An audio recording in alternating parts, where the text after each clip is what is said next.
Wala sa akin yung mga tagoy-tagoy na yan. Yain na yan. Di man lang ako natatakot dyan. Pag garining ako'y nakainamay, labas ang matapang. 80 pataas. Hehehehe.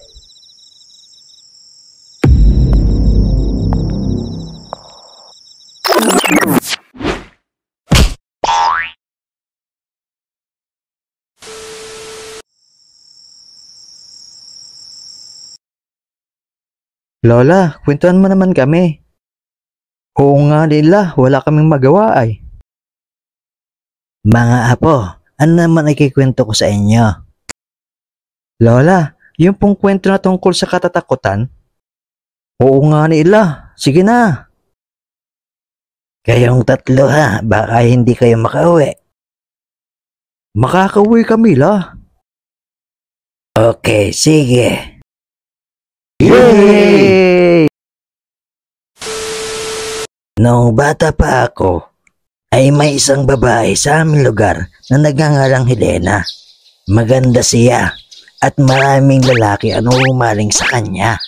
Hanggang dumating yung araw na nabuntis siya.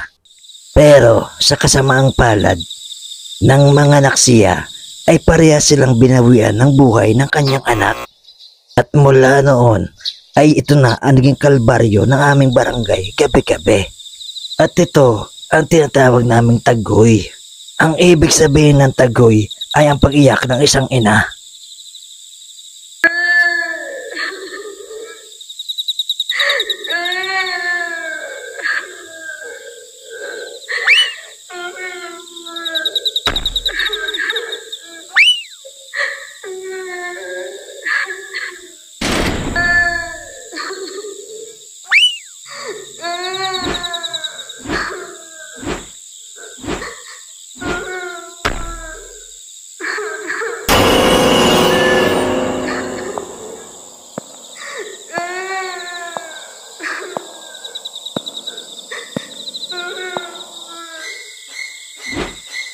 Nasaan ang anak ko?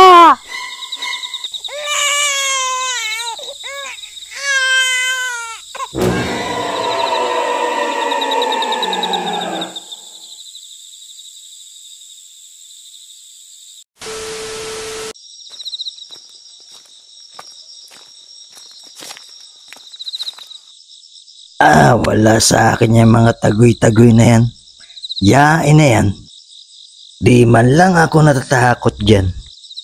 Pag garining ako'y nakainom ay, labas ang matapang.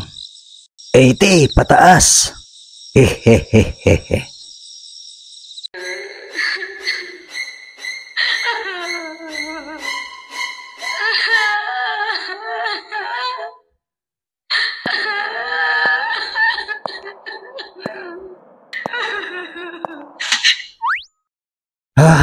Paparating na ang tagoy. Inay ko po. At sa paglipas ng panahon ay unti-unting nawala na ang tagoy. At unti-unti ulit bumalik ang katahimikan sa aming lugar.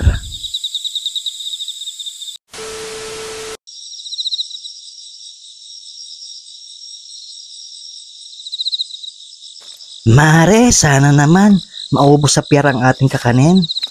Oo nga Mare, sana maraming tao sa pier para maubos agad ang paninda natin. Mare, ano yan? Takbo Mare, bugaku yan. At halos gabi-gabi ay nagpapakita ang bugako. Lola, ano po yung bugako? Ang bugako ay paitlugan ng manok. Ayon sa mga kwento-kwento at mga nakaranas nito, kapag daw sinilip mo ang loob ng bugako, makikita mo na ang laman nito ay mga putol na iba't ibang bahagi ng tao. Kaya iniiwasan talaga ang lugar na yon, lalo na tuwing ang ating gabi. Isa rin sa gumagambala sa amin noon ay ang pag-iyak na engkanto sa gabi. Noon kasi ay gumagawa sila ng karsada papuntang pier. Pero nagbago sila ng plano Sa bundok sila gumawa ng daan papuntang pier. Aksidente nilang nasagasaan ng malaking puno na tirahan ng mga engkanto. Napakalapit ng lugar namin sa punong iyon, kaya naririnig namin ang iyak nila gabi-gabi.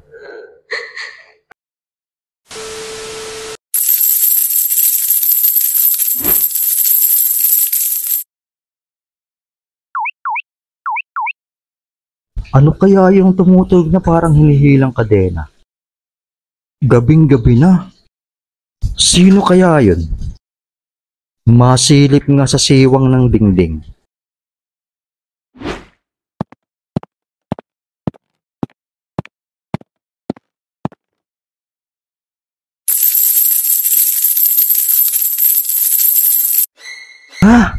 Putol na paa na may hila-hilang kadena.